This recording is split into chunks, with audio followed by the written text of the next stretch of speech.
Export procedure. In this module, you will learn about the steps involved in the process of export of goods.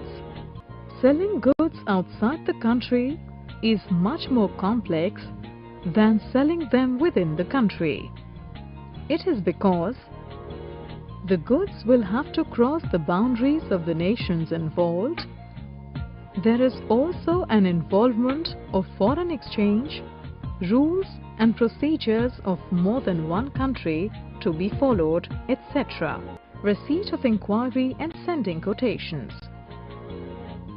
The exporter receives the inquiry from the prospective importer or purchaser directly or through advertisement in newspapers, etc. about the price, grade, quality, weight and other descriptions of goods.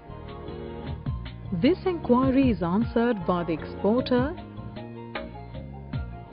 by way of a quotation called the pro forma invoice. Receipt of order or indent. If the prospective importer is satisfied with the information contained in the pro forma invoice by the exporter, he places an order for his required products. This order is also called indent, which contains the instructions by the importer about the goods, price marking, delivery details, etc. Assessing importer's credit worthiness. Once the indent is received by the exporter, he assesses the importer's credit worthiness to make sure that his payment will be met in time after the goods are dispatched to importer. Thus, he asks for a letter of credit from the importer. This letter of credit is issued by the importer's banker to honor guarantee of payment to exporter's bank. Obtaining pre-shipment finance. After receiving a confirmed indent and letter of credit, the exporter approaches his banker for pre-shipment finance so that he can procure raw material, process it, and pack and deliver the goods to the port of shipment, production or procurement of goods. When the pre-shipment finance is obtained, the exporter either produces the required product himself or buys it from the market for his order. Pre-shipment inspection.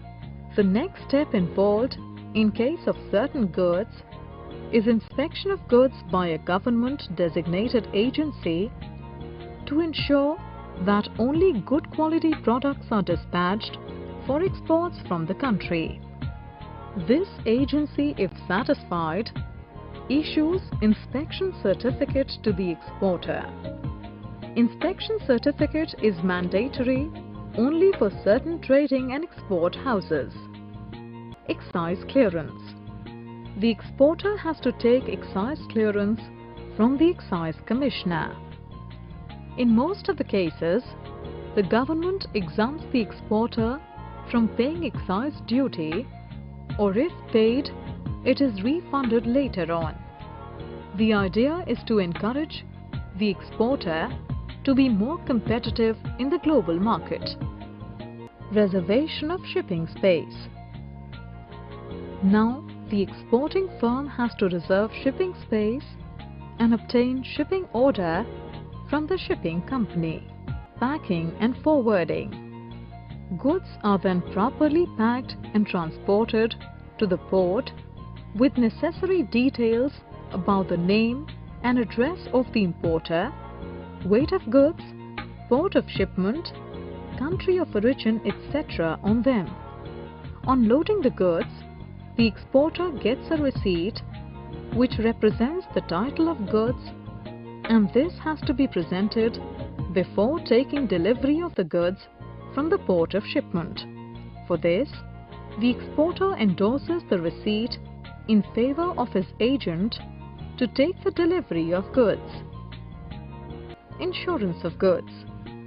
Goods are then insured with an insurance company to protect them against any loss or damage due to perils of the sea. Customs clearance. Before loading the goods, clearance from the customs authorities is necessary.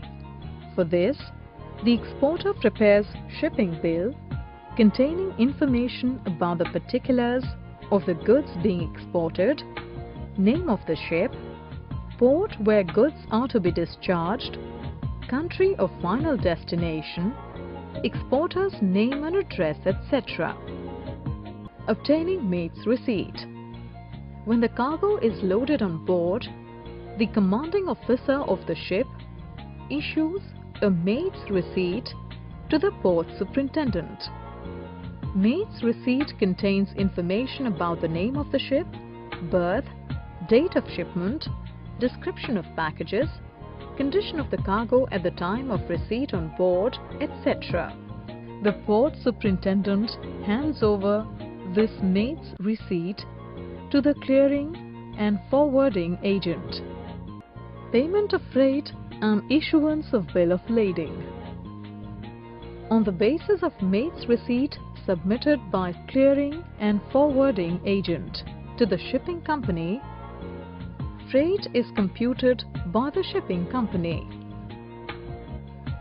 Shipping company issues bill of lading to the clearing and forwarding agent as an acceptance of goods to be dispatched at the designated place.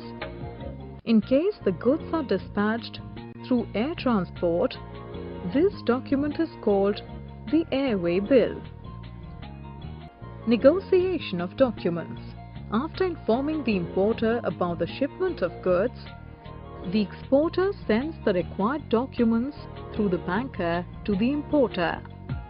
These documents are certified copy of invoice, bill of lading, packing list, insurance policy, certificate of origin, and letter of credit.